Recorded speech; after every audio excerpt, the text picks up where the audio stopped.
Il était présenté comme défenseur de la croissance. Mais un an après son élection, François Hollande fait face à une contestation sans précédent de la part des opposants contre l'austérité, des opposants déçus par ses promesses non tenues de lutter contre la finance. La Bastille, noire de monde.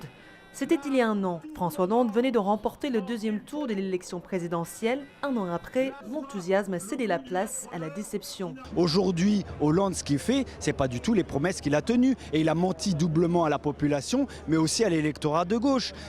Tout ce qu'il a prôné contre la finance, le discours de Bourget, il n'en a pas du tout en phase avec son discours. Les manifestants sont descendus dans la rue à l'appel de Jean-Luc Mélenchon, leader de Front Gauche, celui qui est arrivé en 4e position à organiser les manifestations pour donner un coup de balai au système politique. Il accuse le Parti socialiste de trahir ses électeurs de gauche. Tout ce que Sarkozy voulait, c'est notre cher président qui l'a fait. Donc c'est vrai que c'est un véritable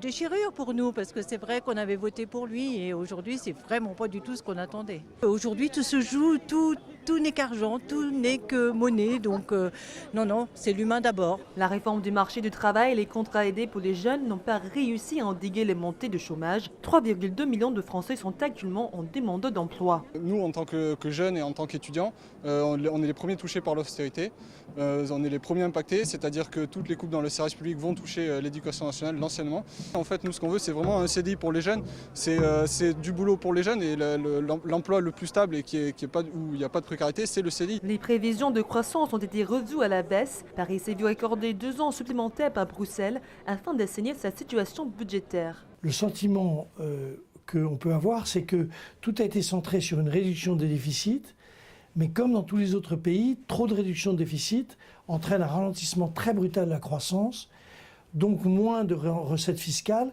donc un accroissement du déficit public. L'action du gouvernement a été mise à mal par la décision du Conseil constitutionnel de revenir sur l'impôt à 75%, une mesure phare du quinquennat, mais aussi par l'affaire Cahuzac. Avec la fermeture de plus d'1 millier d'usines depuis 2009, telles que ArcelorMittal, PSA, Renault, beaucoup de Français ont le sentiment que François Hollande les a tout simplement abandonnés. Son bilan pour cette première année au pouvoir est plutôt négatif, comme le montre la hausse du chômage et les mauvais sondages.